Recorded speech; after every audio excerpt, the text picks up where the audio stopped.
Today on the Hopefulist, the best part of memories is making them. It's Grateful Monday. And do you stiff your Uber driver? Welcome to the Hopefulist, a daily talk show hosted by veteran broadcaster Wendy McClure. Join Wendy each day as she shares her life lessons that transformed her from perpetual pessimist to the ultimate hopefulist. The perfect morning show to get you caught up on the day's top stories while sharing insights that will lead to positive transformation and bring out the hopefulist in you. For more inspiration, visit hopefulist.com. And now, here's your host and hopefulist, Wendy McClure. Good morning. It is Monday, a brand new week full of possibilities and opportunities. It is Monday, October 28th, 2019, day 46 of Gotta Get on Ellen. This is Halloween week, so we're going to be talking a lot about Halloween, and costumes, and candy. Lots of candy. Including today's topic, which is, do you buy candy that you like to hand out to the trick-or-treaters or candy you don't like? Most people don't even get trick-or-treaters anymore. It's kind of crazy. I'm wondering, and I was thinking about making this one of the topics this week, do you think that it's more fun now to do these like trunk-or-treats, or was it more fun to go around the neighborhood and just get as much candy as you can that way? I mean, you know for sure you're going to get candy from everyone at the trunk-or-treats. I also saw a little notice, and I guess maybe you can call and ask about this. Take your kids to a nursing home or a nursing care facility, and because they typically give out candy, and the residents just love to see the little kids dressed up. I love seeing the little kids in their costumes. And when I worked at the mall, we used to have a day where we gave out candy, and I always volunteered to do that. I'm like, I'll give it out. I'll give out the candy. Because and the costumes now are so elaborate and they're so cool. Like literally, we went to Woolworths and bought that like plastic cape that smelled horrible and that mask that you couldn't breathe out of. I mean, that was the extent of our costumes. Now, I mean, I don't know how these people afford these costumes, to be honest with you. I mean, they got to be so much more money than the Woolworths one. They look a lot better, that's for sure. But it is Halloween week. Halloween is on Thursday. So it's going to be all things Halloween-y this week. Not scary, because you know your hopefulist does not like to be scared. So today is Grateful Monday. I started this last Monday. And what I want to do is every Monday I'm going to pull a couple of things from my gratitude journal to kind of show you as an example of how I go about writing down my 5 things that I'm grateful for every day. I think it could be anything from big things to little things to whatever you want. Just don't repeat them a lot. There are certain things that I do repeat, mostly having to do with the dog, something about a good book, those types of things.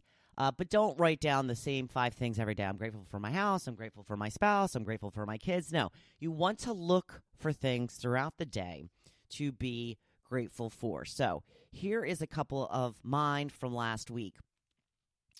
I can finally schedule my blog posts. Very simple thing. When I switched over from my WordPress blog account to the current blog account that I'm on, for some reason it would not allow me to schedule them ahead of time. Now, all of a sudden, I can. It makes my life a little bit easier.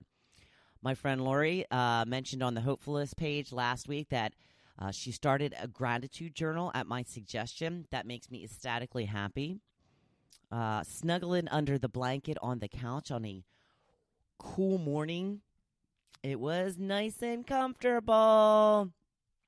I got to talk to 2 of my friends via text last week. That's always nice when you get to touch base with some friends. I fed the ducks. Love feeding me some ducks. And this one you're going to laugh at, but this is the point of all this. When I was at the grocery store, they had corn niblets in the little Green Giant steamers. I hardly ever see them anymore. Like the white shoe peg corn. I was like, oh, I'm loading me up with some corn niblets. Haven't seen this in a long time. Made my day.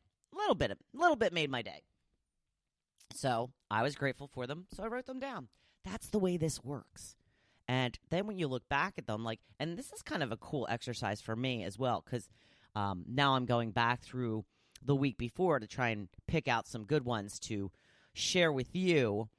And it's making me grateful for them all over again. Again, a little bit feeling silly, a little bit like, really, you're going to talk about being grateful for corn niblets? Yes, that is the point. The point is to be grateful for the simple things. And I tell you, they were delicious corn niblets. I love them. So what else do I want to talk about? So yesterday I took part in the original social network. Do you know what the original social network is? Meeting up face to face. Yes, that's right. I met up with Diane, my number one fan of the Hopefulist, with her and her husband, and we watched a little football. We went to this place in Brick Township called River Rock. I've been there before. They have really good burgers and a great place to watch the game. I have a little video that I took of the surroundings and the atmosphere. I'm going to put it on my Instagram story if you would like to check that out. Great place to watch a game. It was so packed. I couldn't even believe it, but we were kind of figuring out that it was Giants territory. I do have to say that they had the Giants game on the main television, and that was the one they had over the loudspeaker, which is very distracting when you're trying to watch a different game, because I usually end up at Eagles bars, so it's usually the sound from that game.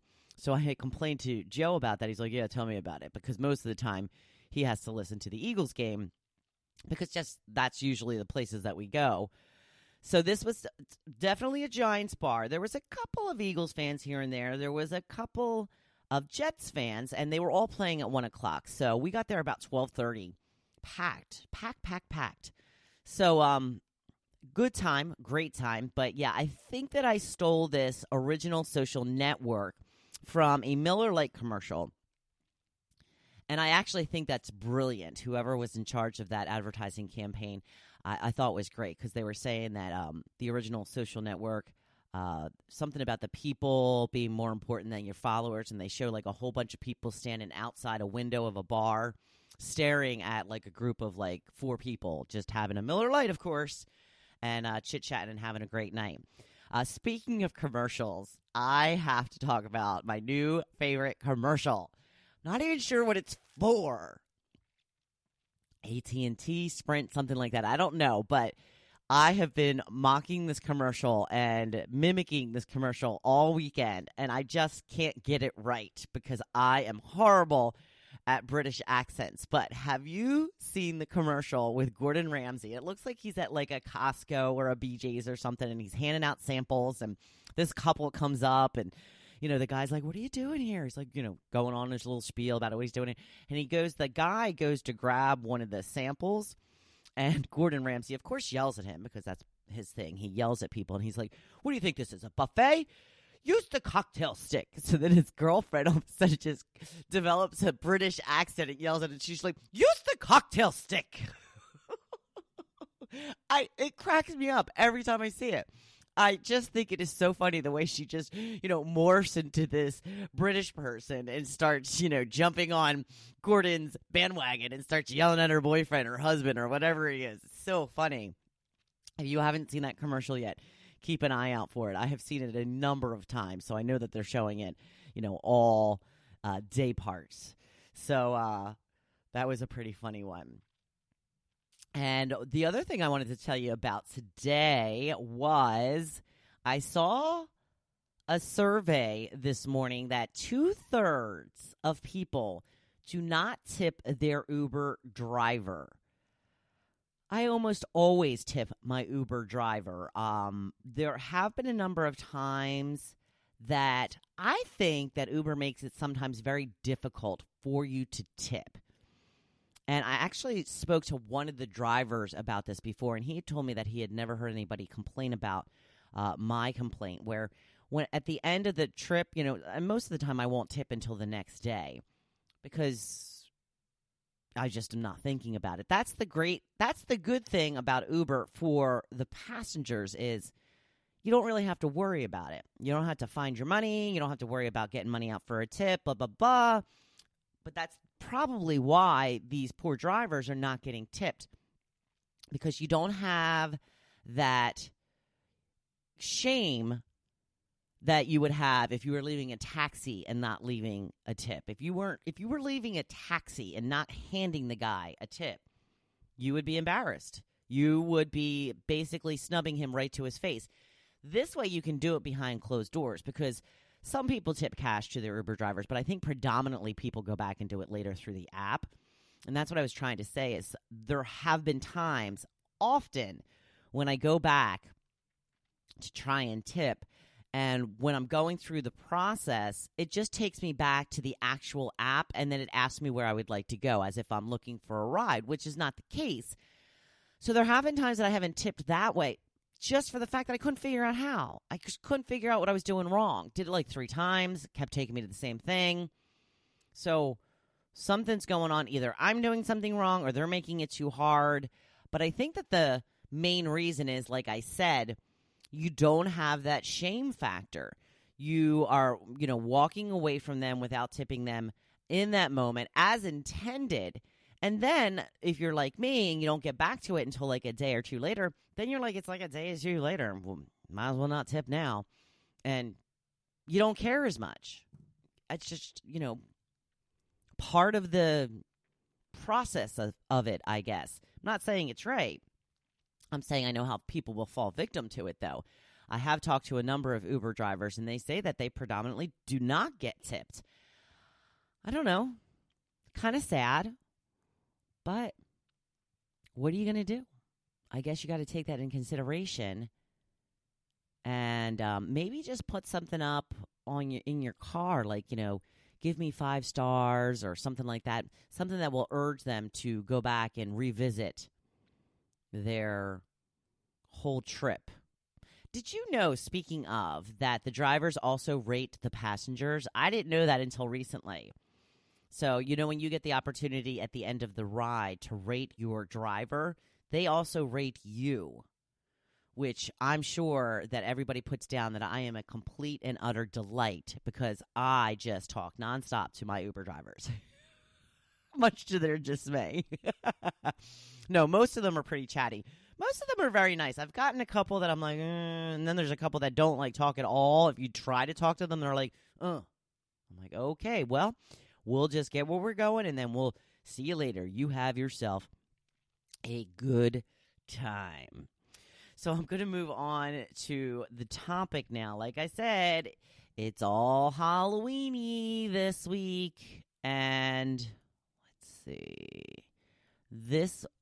Today's topic was, do you buy candy you love or candy you hate to hand out to the kids? Now, back in the day, my mother used to buy blow pops, and I probably should go back to those. But again, you don't want to be the person giving stuff out that nobody really cares about. Blow pops are pretty cool, though. I don't know. Now, for a while there, I was getting mounds because I hate coconut. And then somebody had said to me one time, yeah, most kids don't like coconut. So again, I guess I'm giving out crappy candy. So the last couple of years, well, for a while there, we didn't get any kids. Now, in this neighborhood, since a lot of it is like a part-time area, somebody had decided a couple of years ago to put together a map of all the people who are full-time and or will be here on Halloween. And you put your address, you let them know your address, and they put all the addresses of the people who are going to be around handing out candy on this map. And I got quite a bit of kids the last 2 years, I got to tell you.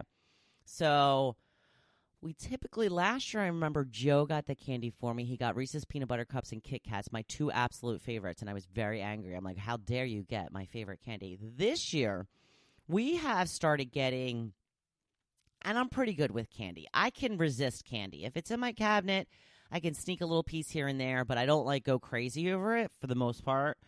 But Joe loves these candy bars called Take 5, and they're really good. They've got, it's a pretzel with peanut butter, caramel, I don't know. There's 5 ingredients. That's why it's called Take 5. And then covered in milk chocolate, of course.